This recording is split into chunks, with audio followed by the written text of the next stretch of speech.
In this video, we'll take a quick tour of our Canvas site. If you're just getting started on Canvas, you might want to set up your account. I'm logged in as a test student, so I can't show you how to do any of this right here, but I will post information about using Canvas and how to get help with Canvas elsewhere. In this video, we're just going to look at our course. When you log in, you'll end up on this homepage. It will change from week to week, but roughly the same elements will be here. So there will be a little guide or a little note for the week, and maybe a welcome video for that week. I will keep the syllabus files on the homepage. I'll probably remove this video. There is a Remind Messages widget.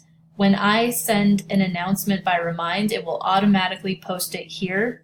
A Remind announcement is not the same thing as a Canvas announcement. So if you haven't signed up for Remind and I send a Remind message, it will post here, but it won't automatically send you a notification through Canvas. This is just a widget. If you've signed up for Remind, you don't have to worry about looking at this. If you haven't signed up for Remind, though I think you should check this often. That being said, I don't plan to send any surprising messages. Mostly I will send reminders. At the bottom, this is essentially our course text. Unfortunately, I called it modules when I designed it in Blackboard, and now in Canvas we have a section called modules, and it's not exactly the same thing, so sorry about that. I'll change it in the future. So this collection of modules is essentially our textbook. I have them arranged here by week. Each row is a week, and by unit. There's 4 units in the class. Most of the time it will display, I think this is true on mobile devices as well, all at once. In my current view for this video, it's not.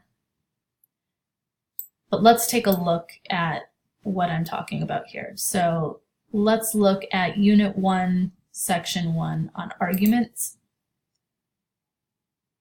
When you click on that, you'll end up on this page. You can return to a course schedule full of modules. You can go to the next one.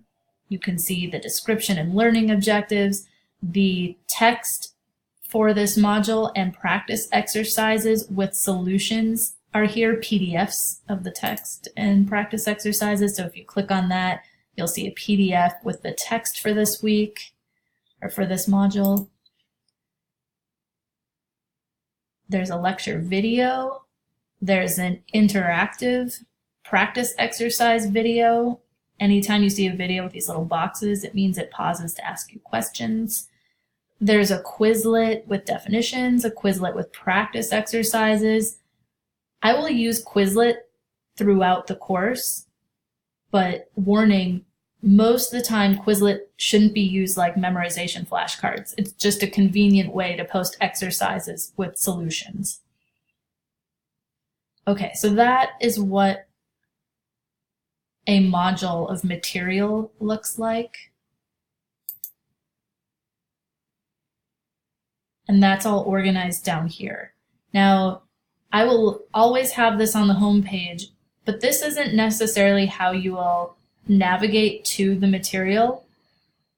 It's a way that you can navigate to the material, especially if you're ever going back to something. Say when you are studying for the final exam and you want to go back and look at specific modules. But as you're moving through it the first time, you'll probably get to that material through this modules page. So let's click on that. When you go to modules, you'll see a collection of things for each week. It's kind of long. There's quite a few things you should do during week 1. Not all of them are required in the sense that you get graded on them. Only the ones with rockets are required. So there's some resources at the top. The syllabus documented video, a syllabus quiz. It's got a rocket, so it's required. There's some tips for completing the homework. Then there are 3 units of material we're going to look at for this week, and homework is associated with most of them. So here is that same page we just looked at, Unit 1, Section 1 arguments. If you click here, here's all the material associated with Unit 1, Section 1. So basically, this is what you should learn, and then this is the homework that goes with that. Again, you only need to complete the rockets, and it says up here, complete all items. What I've done is made this into a checklist. You don't need to complete these to see week 2's material. You don't even need to complete anything that doesn't have a rocket ship. Once you've taken the syllabus or completed a homework, these things will be checked off automatically. If you want to check things off as you go, anything that's not a rocket ship assignment thing will have a little mark as done option here. And when you mark it as done, it gets checked off your list. So you can use this as your own personal checklist. Just make sure you do the things with rocket ships. Okay, hopefully this organization is pretty clear, and it ends with a check-in. Okay, the last tab here is grades. So when you click on that, you can see your assignments, either the ones that you haven't completed yet, and you could navigate to them this way, but then they wouldn't be paired with the homework. But if you did that, if you got to it this way, I guess that just takes you to your submission. Let's look at it from the home screen. So let's say you navigate to this from the home screen. It brings you to the actual assignment. I've also linked the material you'd be looking at to the assignment as well. So you might even open that in a separate page while you're completing the assignment. Okay, back to grades. So when you click on these, it'll show you your submitted work. And then at the bottom, these are totals. So homework 1 has 4 parts, 1, 2, 3, 4. And when you complete those 4 parts, it will total 40 points right here. In the future, when you complete a quiz, say Logic Quiz 1, there will be 2 opportunities to take that quiz. You only need to complete 1, but you may also complete a retake, and only your highest score will show here. So this is where you can sort of see how things add up.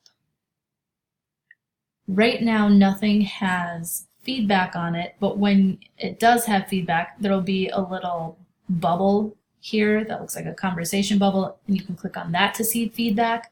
You can also click on the assignment to see the solutions and feedback that way. Okay, if there's anything I missed, if you have any questions about how to navigate Canvas, what exactly you are required to do in Canvas and what's optional, or how to find something, don't hesitate to send me a remind message.